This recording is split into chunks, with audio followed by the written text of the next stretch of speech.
The NBA has had many questionable things happen throughout its history. We all know about the refereeing drama of the 2002 Western Conference Finals, which is a series that Tim Donaghy refereed, who was later convicted for crimes related to betting on basketball games, some of which he actually called.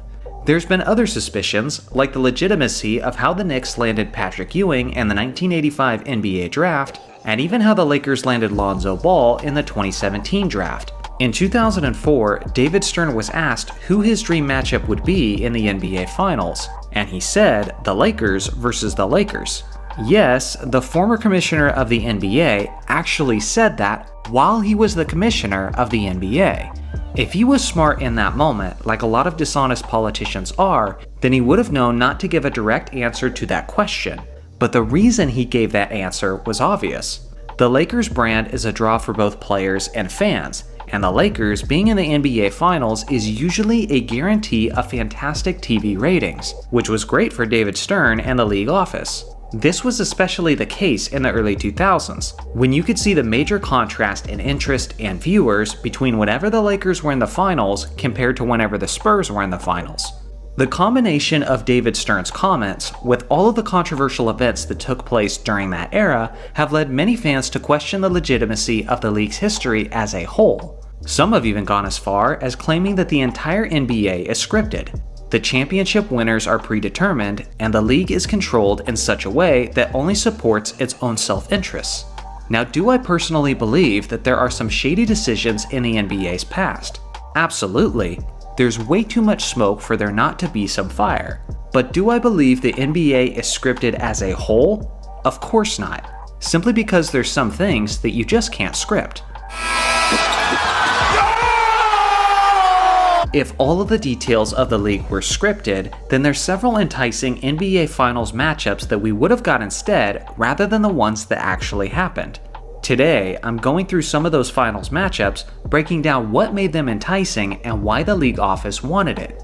And yes, there will be heavy representation from the Lakers, since David Stern made it abundantly clear that they were often the team that the league wanted. 1997, Bulls vs. Rockets. This was very nearly the matchup that we got, but thanks to John Stockton's buzzer-beating three-pointer in Game 6 of the West Finals, the NBA Finals matchup became the Bulls and the Utah Jazz.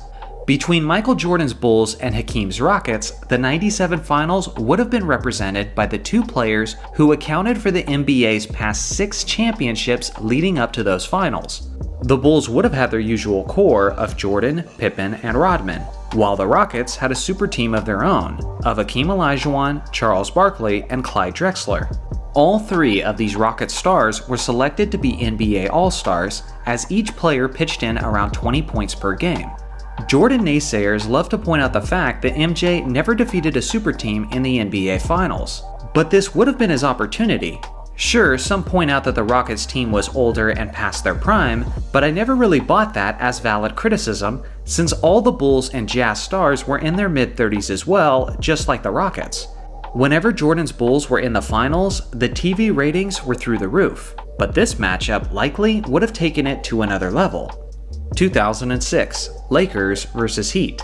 Now this matchup certainly wasn't in the realm of possibility in an unscripted league, considering how Kobe had teammates like Smush Parker, Luke Walton, and Chris Mim in the starting lineup.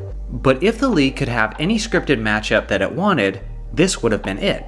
We were recently removed from the Shaq and Kobe split in the summer of 2004, and the two players' icy relationship had made for some must-see television whenever they met up in the regular season.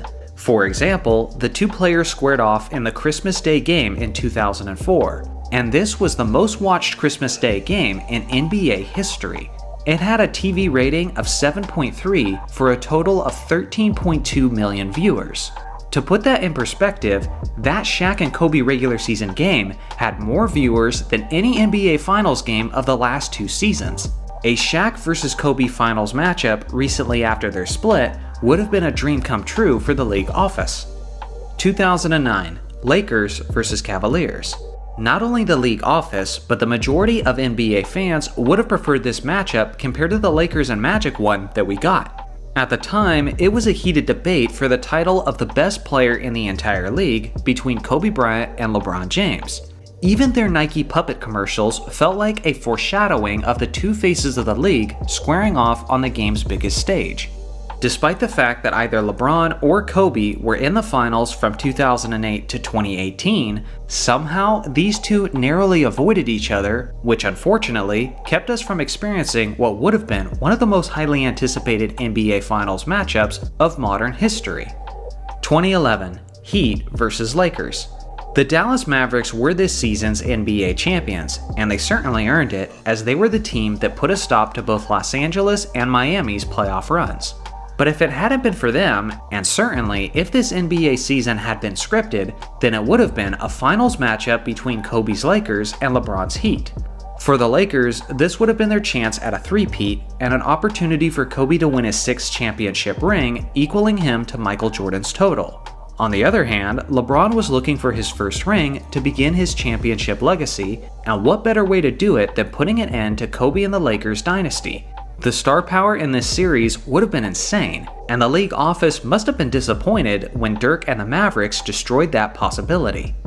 2020 Lakers vs. Celtics. Despite the historically popular Lakers representing the Western Conference, the 2020 NBA Finals still had the worst television ratings of NBA Finals history. Can't really say that was a surprise, as the ratings were bad throughout those entire playoffs. At the beginning of those playoffs, Adam Silver had to have been praying for a Lakers and Celtics matchup, which would have resurrected the most famous rivalry of basketball history, and may have been the jolt of excitement the league needed for that season. It also would have featured the face of the NBA today against a guy who has a chance to be the face of the league in the years to come. Throw in the fact that the Lakers were determined to win a ring for Kobe and have it be against the rivaled Celtics 10 years after Kobe won his last ring against them, and a higher level of interest would have been there for sure. So now it's your turn. What was an NBA playoff matchup that you wish you could have seen but just never panned out? Let me know in the comments section below. Thanks for watching as always. Make sure to like and subscribe for more basketball content, and I'll see you guys in the next video.